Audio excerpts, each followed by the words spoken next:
నమస్కారం మిత్రులారా, నేను మీ జర్నలిస్ట్ సూరన్న. ప్రస్తుతం నేను ఈ 27వ వార్డులో ఉన్నాను. నా చేతిలో బీజేపీ ఒక పాంప్లెట్ ఉంది.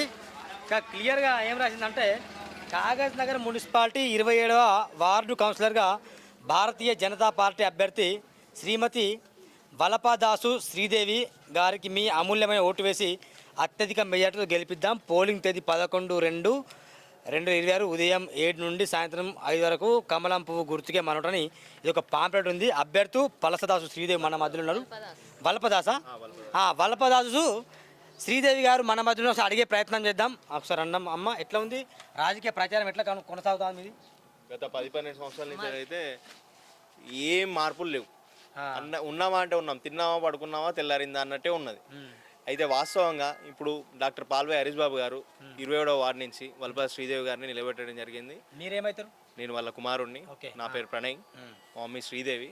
అయితే మేము ఒకటే జనాలకు చెప్పేది, గత 10-12 సంవత్సరాల నుంచి చూస్తూనే ఉన్నారు.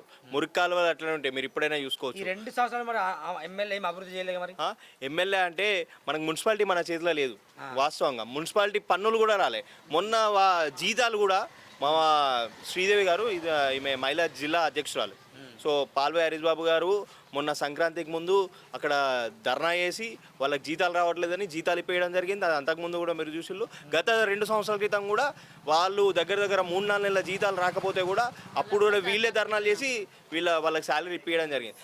ఇప్పుడు రెక్కాడితేనే డొక్కాడుతుంది ఎవరికైనా. మున్సిపాలిటీ వాళ్ళు అయినా కూడా వాళ్ళకు జీతాలు రెగ్యులర్గా ఇస్తేనే వాళ్ళు పనులు చేయగలుగుతారు. అలాంటిది జీతాలు లేకుంటే చెయ్యి అంటే ఎవరు ఎందుకు చేస్తారండి? పాల్వై హరీష్ బాబు గారి ఆధ్వర్యంలో కాకినాడ డెవలప్ అవుతుంది. కాకినాడ వాస్తవంగా డెవలప్ అవుతుంది. 35 కోట్ల రూపాయలతోని వాటర్ ట్యాంకులు 2. ఇంతకుముందు వాటర్ ట్యాంక్ కూడా మనం ఎల్లగొడ తోటలో చూసుకున్నట్టయితే గిట్లా అది పాల్వై పురుషోత్తమరావు రట్టించింది. అప్పటి నుంచి ఇప్పటి వరకు ఎలాంటి మార్పు లేదు. పురుషోత్తమరావు గారు ఉంటే ఇంకా ముందు నెక్స్ట్ హైదరాబాద్ లెక్క అయిపోదు కావచ్చు కాకినాడ. కానీ ఈ కోనేరు కోనప్ప గారు చేసింది ఏం లేదు. అట్లానే ఇప్పుడు రేవంత్ రెడ్డి ఏదో చేస్తా అంటాను. ఏం హామీలు ఇచ్చిండు, ఏం చేసిండు? గ్రామాల్లో మన పాల్వై హరీష్ కూడా ఒక అసెంబ్లీలో కొన్ని మాటలు మాట్లాడు. ఏమన్నానంటే సిరిపూర్ని మహారాష్ట్రలో కల్పన ఒకసారి చెప్పిండు.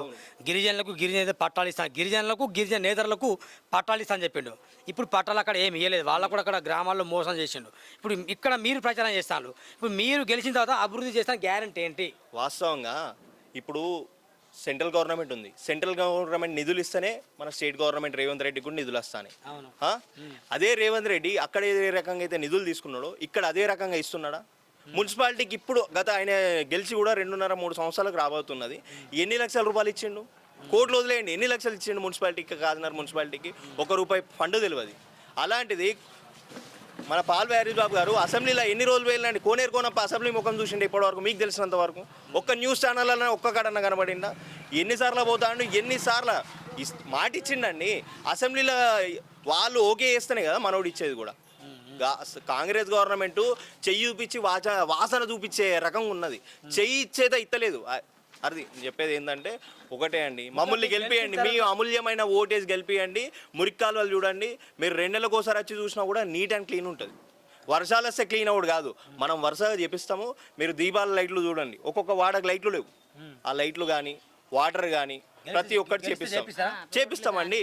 ఇప్పుడు ఓటుకి ఇవ్వమండి మేము. భారతీయ జనతా పార్టీ సుక్క ముక్క పెట్టే పార్టీ కాదు. భారతీయ జనతా పార్టీ సిద్ధాంతాలతో నడిచే పార్టీ.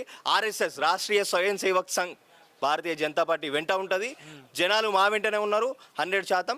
ఎన్ని ఓట్లు ఉన్నాయి మొత్తం ఈ వార్డులో? ఈ వార్డులో 1680 అండి. ఎన్ని ఓట్లు వస్తాయి మీకు? బహుశా మాకు 600 పై చెలుకు వస్తుందండి. మా దగ్గర 7 పోటీలో ఉన్నారు. 3 ఇండిపెండెంట్ అభ్యర్థులు, 4 పార్టీ క్యాండిడేట్స్. 600 ఓట్లు వస్తాయి. 600 ఓట్ల పై చిలుకుతో మేము గెలుస్తాం.